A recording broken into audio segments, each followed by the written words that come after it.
Le Deutéronome, chapitre 17.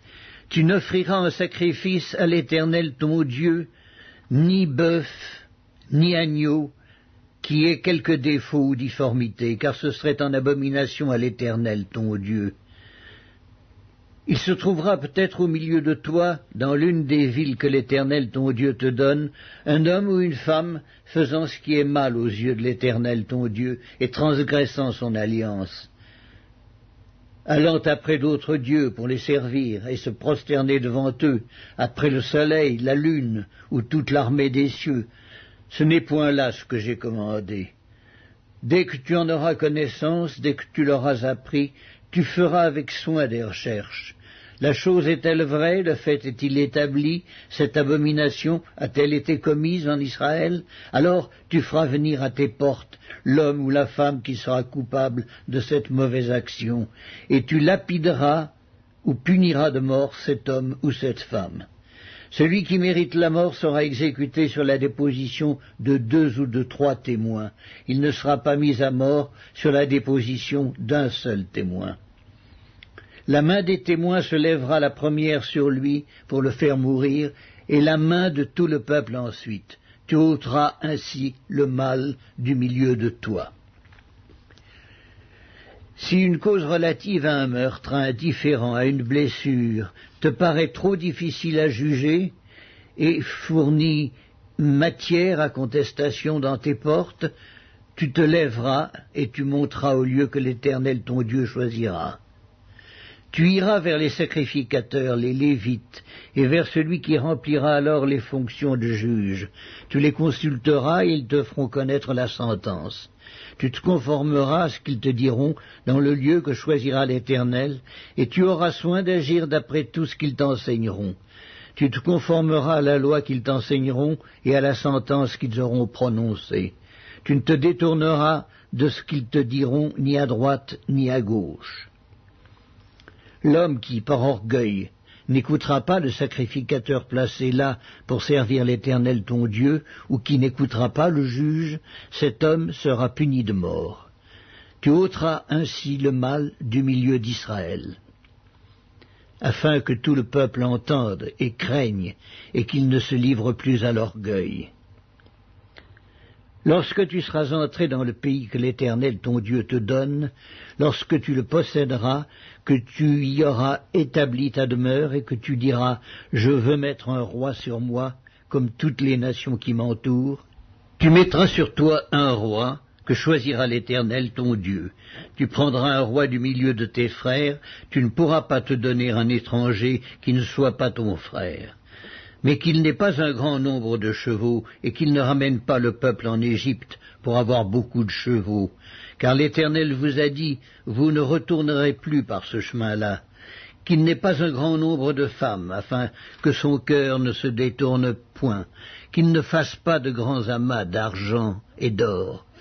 Quand il s'assiera sur le trône de son royaume, il écrira pour lui dans un livre une copie de cette loi qu'il prendra auprès des sacrificateurs, les Lévites. Il devra l'avoir avec lui et y lire tous les jours de sa vie, afin qu'il apprenne à craindre l'Éternel son Dieu, à observer et à mettre en pratique toutes les paroles de cette loi et toutes ses ordonnances, afin que son cœur ne s'élève point au-dessus de ses frères, et qu'il ne se détourne de ses commandements ni à droite ni à gauche, afin qu'il prolonge ses jours dans son royaume, lui et ses enfants, au milieu d'Israël. Le Deutéronome, chapitre 18. Les sacrificateurs, les Lévites, la tribu entière de Lévi, n'auront ni part ni héritage avec Israël. Ils se nourriront des sacrifices consumés par le feu en l'honneur de l'Éternel et de l'héritage de l'Éternel. Ils n'auront point d'héritage au milieu de leurs frères. L'Éternel sera leur héritage comme il le leur a dit. Voici quel sera le droit des sacrificateurs sur le peuple, sur ceux qui offriront un sacrifice, un bœuf ou un agneau. On donnera au sacrificateur l'épaule, les mâchoires et l'estomac. Tu lui donneras les prémices de ton blé, de ton mou et de ton huile, et les prémices de la toison de tes brebis, car c'est lui que l'Éternel, ton Dieu, a choisi entre toutes les tribus, pour qu'il fasse le service au nom de l'Éternel, lui et ses fils à toujours. Lorsque le Lévite quittera l'une de tes portes, le lieu quelconque où il demeure en Israël, pour se rendre selon la plénitude de son désir au lieu que choisira l'Éternel, et qu'il fera le service au nom de l'Éternel, ton Dieu, comme tous ses frères les Lévites qui se tiennent là devant l'Éternel, il recevra pour sa nourriture une portion égale à la leur, et jouira en outre des revenus de la vente de son patrimoine. Lorsque tu seras entré dans le pays que l'Éternel ton Dieu te donne, tu n'apprendras point à imiter les abominations de ces nations-là.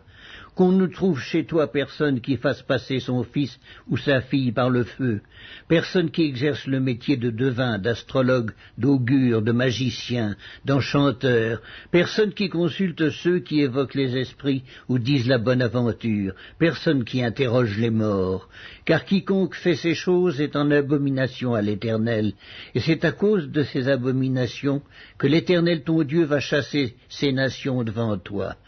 Tu seras entièrement à l'Éternel ton Dieu, car ces nations que tu chasseras écoutent les astrologues et les devins, mais à toi l'Éternel ton Dieu ne le permet pas.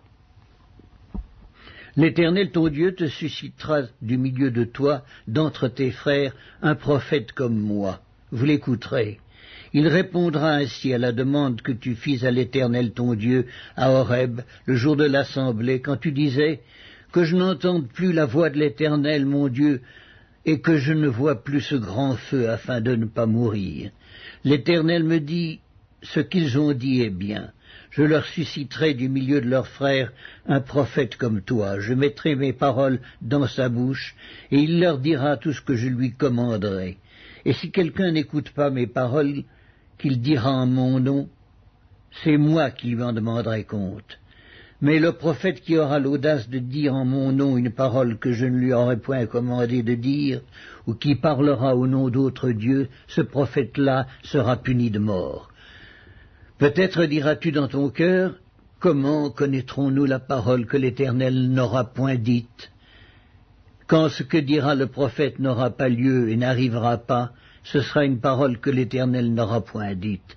C'est par audace que le prophète l'aura dite. N'aie pas peur de lui. Le Deutéronome, chapitre 19. Lorsque l'Éternel ton Dieu aura exterminé les nations dont l'Éternel ton Dieu te donne le pays, lorsque tu les auras chassées et que tu habiteras dans leurs villes et dans leurs maisons, tu sépareras 3 villes au milieu du pays dont l'Éternel ton Dieu te donne la possession. Tu établiras des routes et tu diviseras en 3 parties le territoire du pays que l'Éternel, ton Dieu, va te donner en héritage. Il en sera ainsi afin que tout meurtrier puisse s'enfuir dans ces villes. Cette loi s'appliquera au meurtrier qui s'enfuira là pour sauver sa vie, lorsqu'il aura involontairement tué son prochain sans avoir été auparavant son ennemi. Un homme, par exemple, va couper du bois dans la forêt avec un autre homme. La hache en main, il s'élance pour abattre un arbre, le fer échappe du manche, atteint le compagnon de cet homme et lui donne la mort. Alors il s'enfuira dans l'une de ces villes pour sauver sa vie. De peur que le vengeur du sang, échauffé par la colère et poursuivant le meurtrier, ne finisse par l'atteindre, s'il y avait à faire beaucoup de chemin, et ne frappe mortellement celui qui ne mérite pas la mort, puisqu'il n'était point auparavant l'ennemi de son prochain. C'est pourquoi je te donne cet ordre, tu sépareras 3 villes. Lorsque l'Éternel ton Dieu aura élargi tes frontières, comme il l'a juré à tes pères, et qu'il t'aura donné tout le pays qu'il a promis à tes pères de te donner, pourvu que tu observes et mettes en pratique tous ces commandements que je te prescris aujourd'hui, en sorte que tu aimes l'Éternel ton Dieu et que tu marches toujours dans ses voies, tu ajouteras encore 3 villes à ces 3-là, afin que le sang innocent ne soit pas répandu au milieu du pays que l'Éternel ton Dieu te donne pour héritage, et que tu ne sois pas coupable de meurtre. Mais si un homme s'enfuit dans une de ces villes, après avoir dressé des embûches à son prochain, par inimitié contre lui, après l'avoir attaqué et frappé de manière à causer sa mort, les anciens de sa ville l'enverront saisir et le livreront entre les mains du vengeur du sang, afin qu'il meure. Tu ne jetteras pas sur lui un regard de pitié, tu feras disparaître d'Israël le sang innocent, et tu seras heureux. Tu ne reculeras point les bornes de ton prochain posées par tes ancêtres dans l'héritage que tu auras au pays dont l'Éternel ton Dieu te donne la possession. Un seul témoin ne suffira pas contre un homme pour constater un crime ou un péché quel qu'il soit. Un fait ne pourra s'établir que sur la déposition de 2 ou de 3 témoins.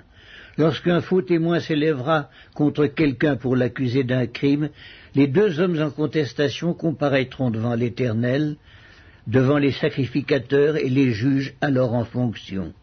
Les juges feront avec soin des recherches. Le témoin est-il un faux témoin? A-t-il fait contre son frère une fausse déposition? Alors vous le traiterez comme il avait dessein de traiter son frère. Tu ôteras ainsi le mal du milieu de toi. Les autres entendront et craindront, et l'on ne commettra plus un acte aussi criminel au milieu de toi. Tu ne jetteras aucun regard de pitié, œil pour œil, dent pour dent, main pour main, pied pour pied. Le Deutéronome, chapitre 20. Lorsque tu iras à la guerre contre tes ennemis et que tu verras des chevaux et des chars et un peuple plus nombreux que toi, tu ne les craindras point, car l'Éternel ton Dieu qui t'a fait monter du pays d'Égypte est avec toi. À l'approche du combat, le sacrificateur s'avancera et parlera au peuple. Il leur dira « Écoute, Israël, vous allez aujourd'hui livrer bataille à vos ennemis. Que votre cœur ne se trouble point, soyez sans crainte, ne vous effrayez pas, ne vous épouvantez pas devant eux, car l'Éternel votre Dieu marche avec vous pour combattre vos ennemis, pour vous sauver. » Les officiers parleront ensuite au peuple et diront « Qui est-ce qui a bâti une maison neuve et ne s'y est point encore établi?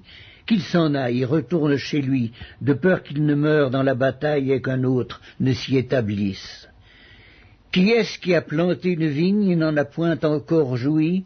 Qu'il s'en aille et retourne chez lui, de peur qu'il ne meure dans la bataille et qu'un autre n'en jouisse. Qui est-ce qui a fiancé une femme et ne l'a point encore prise? Qu'il s'en aille et retourne chez lui, de peur qu'il ne meure dans la bataille et qu'un autre ne la prenne. » Les officiers continueront à parler au peuple et diront « Qui est-ce qui a peur et manque de courage? Qu'il s'en aille et retourne chez lui, afin que ses frères ne se découragent pas comme lui. » Quand les officiers auront achevé de parler au peuple, ils placeront les chefs des troupes à la tête du peuple. Quand tu t'approcheras d'une ville pour l'attaquer, tu lui offriras la paix. Si elle accepte la paix et t'ouvre ses portes, tout le peuple qui s'y trouvera te sera tributaire et asservi. Si elle n'accepte pas la paix avec toi et qu'elle veuille te faire la guerre, alors tu la siégeras. Et après que l'Éternel ton Dieu l'aura livré entre tes mains, tu en feras passer tous les mâles au fil de l'épée. Mais tu prendras pour toi les femmes, les enfants, le bétail, tout ce qui sera dans la ville, tout son butin, et tu mangeras les dépouilles de tes ennemis que l'Éternel ton Dieu t'aura livrés. C'est ainsi que tu agiras à l'égard de toutes les villes qui sont très éloignées de toi, qui ne font point partie des villes de ces nations-ci. Mais dans les villes de ces peuples dont l'Éternel ton Dieu te donne le pays pour héritage, tu ne laisseras la vie à rien de ce qui respire, car tu dévoueras ces peuples par interdit, les Hétiens, les Amoréens, les Cananéens, les Phéréziens, les Éviens et les Jébusiens, comme l'Éternel ton Dieu te l'a ordonné, afin qu'ils ne vous apprennent pas à imiter toutes les abominations qu'ils font pour leur Dieu, et que vous ne péchiez point contre l'Éternel votre Dieu. Si tu fais un long siège pour t'emparer d'une ville avec laquelle tu es en guerre, tu ne détruiras point les arbres en y portant la hache, tu t'en nourriras et tu ne les abattras point, car l'arbre des champs est-il un homme pour être assiégé par toi? Mais tu pourras détruire et abattre les arbres que tu sauras ne pas être des arbres servant à la nourriture, et en construire des retranchements contre la ville qui te fait la guerre jusqu'à ce qu'elle succombe.